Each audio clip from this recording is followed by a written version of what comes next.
Success! Oh, hi. Glad you're here. I'm glad to be with you. Today I'm going to talk about the films that had the biggest impact on me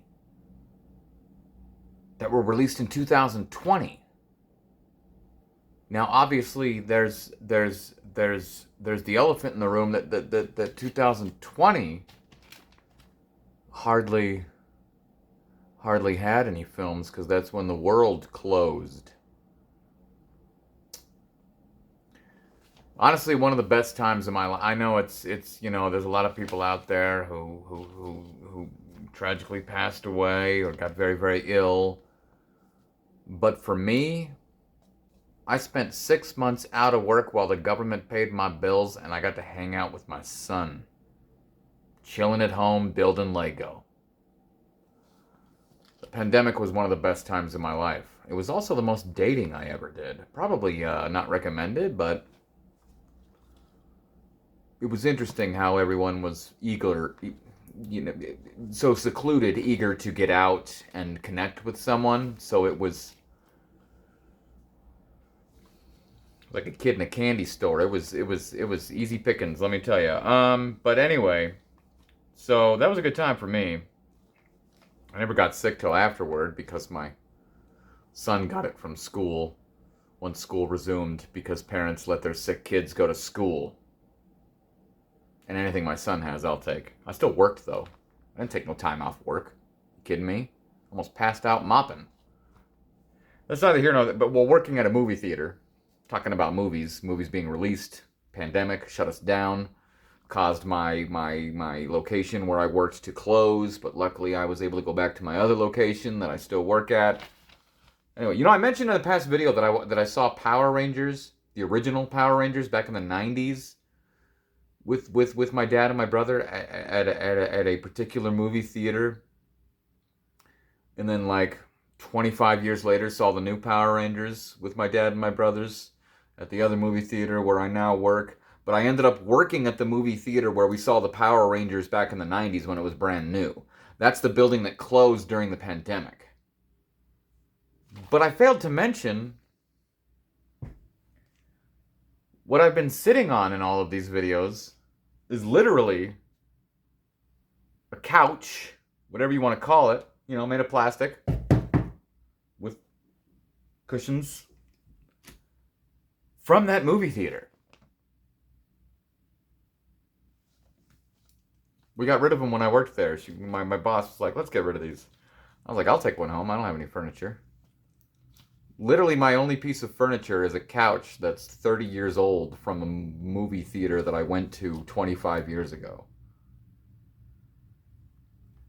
That's crazy. It's probably gross. Yeah, I know what you're thinking. Ew, gross. But it's not. I mean, it's clean. I got the clean one, and I've cleaned it, but it's crazy. The history of this that I never would have known would have ended up in my home decades later. We're talking about movies, though, right? Okay, my bad.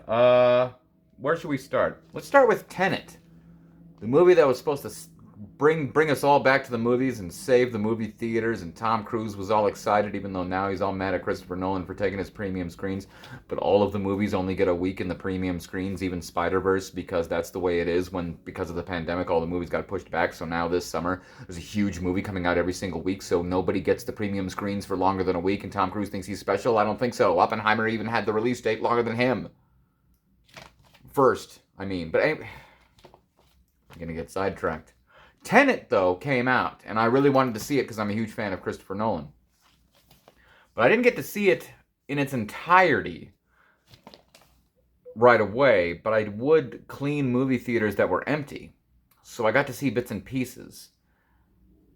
And there was a couple of scenes in particular that blew my freaking mind, and I recorded them, and I watched them over and over, and then when I got the movie on VOD, I watched it in its entirety.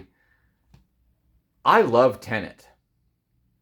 A lot of people complain about the sound, saying they can't understand anything. I never had that issue in the theater or at home. I've never been, I can't understand. Like, maybe y'all should get your hearing checked. Maybe my tinnitus makes me able to hone in on it better, but I can't speak to that complaint. I think Tenet is a brilliant film. Like, my brothers, like, Interstellar was their Nolan movie as far as, like, I'm going to watch this every day. For me, it's Tenet. I mean, it's not my favorite Nolan film. I don't think it's his best film, but I love that movie. What they achieved in that movie, especially the sequence where he's, spoiler alert, fighting himself, or the sequence in the middle of the film where he's in between the glass and the bad guys talking backwards, which the middle of the film is then when you go back.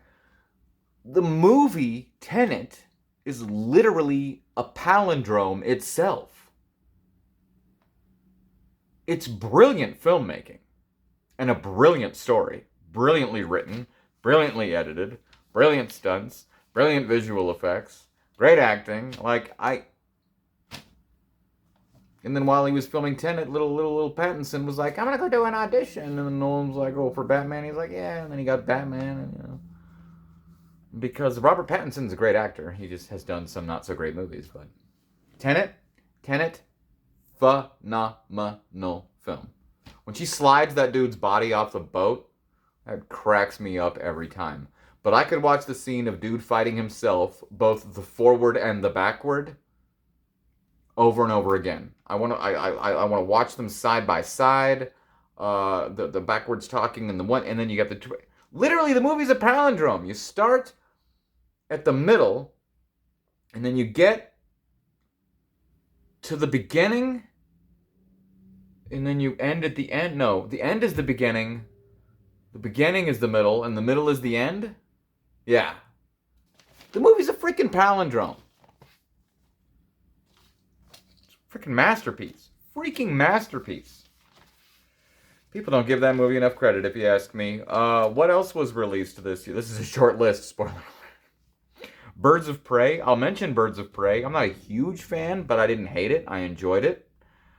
But the things that stand out in Birds of Prey, well, you got Dude, who was Ewan McGregor's, like, main henchman. You know, the hash mark scar guy or something like that. But dude, from Mindy Project, he's hilarious. And then to see him in a role like that was fantastic. Ewan McGregor, as his character, flamboyant and everything like that, he was hilarious. I absolutely love Ewan McGregor in that film. In fact, maybe Jason Momoa in the new Fast X took a little thing or two from him. And then Mary Elizabeth Winstead is in that movie. I had that poster on my wall for the longest time just because she was on it. Because I like Mary Elizabeth Winstead a lot. She's been in Tarantino films. She's been in DC films. She's now in Star Wars. She was in Scott Pilgrim. She was in Cloverfield. Mary Elizabeth Winstead is the Final Destination series. She's awesome. Is that where they met? No, because Birds of Prey has Mary Elizabeth Winstead and Ewan McGregor, who also co-starred in season 3 of Fargo. Fantastic season. Won Ewan McGregor Golden Globe? Maybe an Emmy. I think an Emmy too. Because then he shouts out his new wife and mother of his child. And I'm like, what? You're telling me the two of the coolest, most beautiful people on the planet, Ewan McGregor and Mary Elizabeth Winstead, are now married with child? That's insane. Especially seeing their chemistry in Fargo, the TV series, season 3. Fantastic. So that's like the ultimate power couple, if you ask me. I love them. And now they're both stars of Star Wars. You've got Obi-Wan is married to Syndulla? Ara Syndulla? Whatever she's coming up on Ahsoka here in a few months. Anyway, so Birds of Prey. Birds of Prey, always the first thing I think of is that breakfast sandwich at the beginning, because that was the most delicious looking breakfast sandwich, and it does break my heart every time it hits the ground. I love a good breakfast sandwich. I'm Canadian. Who doesn't love bacon and eggs and 2020 was also the year that I got my glasses. I couldn't see great for a while after having perfect vision most of my young life. In the 2020, I was like, I ain't got nothing better to do. So I got glasses. since the government gave me a bunch of money. Which made me think of in Made, the Jon Favreau film with Vince Vaughn and Jon Favreau. There's a line in Made that I like posted on my social media when they gave us our stimulus checks for 2,500, and there's a line where Vince Vaughn says, "Who does this go to? Who gets their hands on this?" And he says, "That's your per diem." And he says, "Yeah, that's my per diem, but who do I give it to?" And then Favreau's like, "No, that's yours. You keep it." He's like, "This is my spending money. I got this 2,500 for me to keep, and you got 2,500 too." So I was watching that literally like as we got our stimulus checks for 2,500, and he expressed my sentiment. See Made. I believe I discussed it in a past video. Anyway, we're off topic. I'm starting to feel unhinged. Unhinged, the Russell Crowe film that I was like, how ridiculous, and I would never watch this movie, which I technically haven't. But I cleaned many theaters that were empty while Unhinged was playing, and boy, was it memorable. Like, one of the scariest people on the planet, characters in film, is Russell Crowe in Unhinged. And he gives them a chance, and he with the honk and then it just blows up into. But it just goes to show, don't road rage. Don't road rage. I used to throw rocks at cars that would pay no attention to me when I was trying to use the crosswalk. But you know what? I'm lucky I didn't get shot. Heck, I have my best friend's brother's fiance just shot a gun at some random woman in a car because of road rage just the other day. She's got felony charges now. Luckily that woman's all right, but you never know what kind of day someone is having, and you never know if they're the kind of person who's going to shoot you in the face for giving them the finger or honking at them or cutting them off or what have you. So don't do it. Let it go. It's not worth your life. People are unhinged.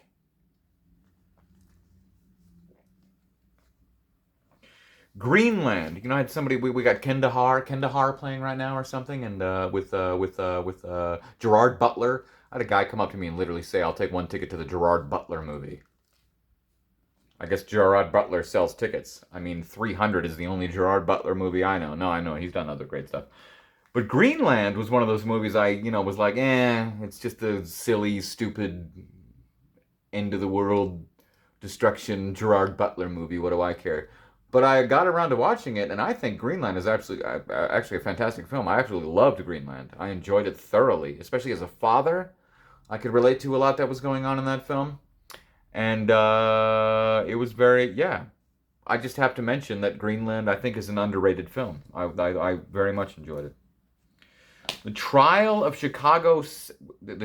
Chicago 7 was a story I wasn't familiar with. True story. Great cast, Adam Driver and whatnot. And I believe, is that a Spike Lee joint? I think it might be a Spike Lee joint. I don't know why I think that, but I think it is. Must be my memory before it goes. But that's a really good film. Great film. But I gotta mention it because it also features, I guess is the word I'll use,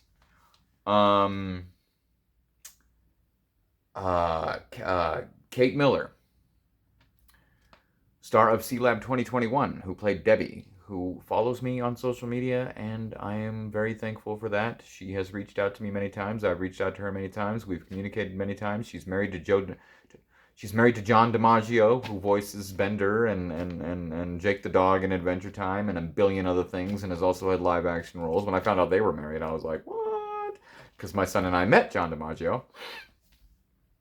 And then in the year 2021, we'll talk about that in the next video, actually. But I got to get in contact with a couple of cast members from C-Lab 2021. So I do have to mention that Kate Miller is a fantastic actress who started out on stage and Broadway and whatnot, and is married to John DiMaggio. That's like the number 2 power couple, if you ask me. The 2 greatest voices in animation, as far as I'm concerned. married, and you know, they're happy. And then they visited a local place of mine, Garden of the Gods, where I also married a couple of people. I didn't marry them. I did their wedding as the, what's the word? Minister? No, anyway. Anyway, so I have to mention, you know, that movie because it's a great movie, and Kate Miller's in it, and she's amazing. You should check out Kate Miller, and you should check out Sealab 2021 of Adult Swim, the old school original Adult Swim, currently streaming on Max. I'll just say HBO Max, because Max is a really stupid name, unless they've deleted all of Adult Swim. But Sealab 2021 is the greatest. I'm going to be talking about it in the next video, so I guess I'll shut up. Can you guess why? What year are we on now? Oh, and then last, because there was no movies that came out in 2020. They kept getting pushed back. Even though the theaters reopened, we didn't get any movies. We got Tenet, nobody came. Everybody was scared to go to the theater. We had to spend every single clean 3 times a day sanitizing all the seats and the cup holders and spraying this stuff and doing this and doing that and wearing masks and being paranoid. But they didn't give us any new movies.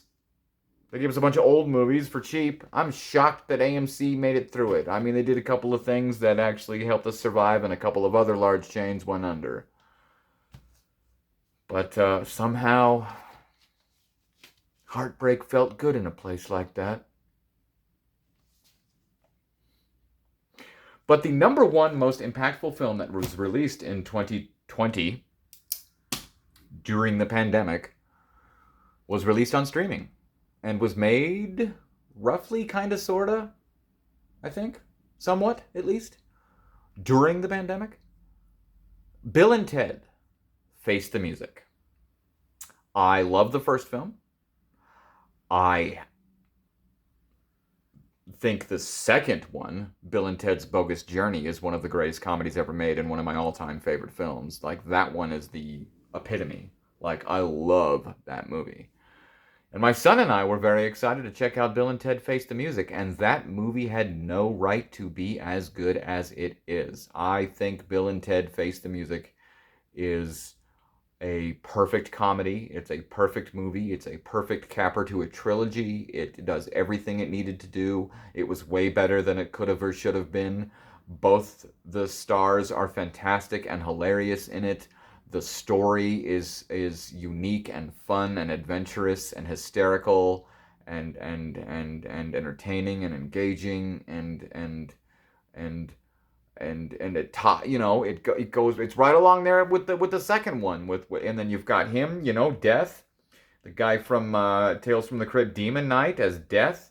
He actually, you know, I've communicated with him on Twitter once. That's the only reason I use Twitter, is to communicate with celebrities, and sometimes it works. You can tell the ones that are really them and the ones that are like publicists. Anyway, but Bill and Ted Face the Music is amazing. And then you had the robot guy.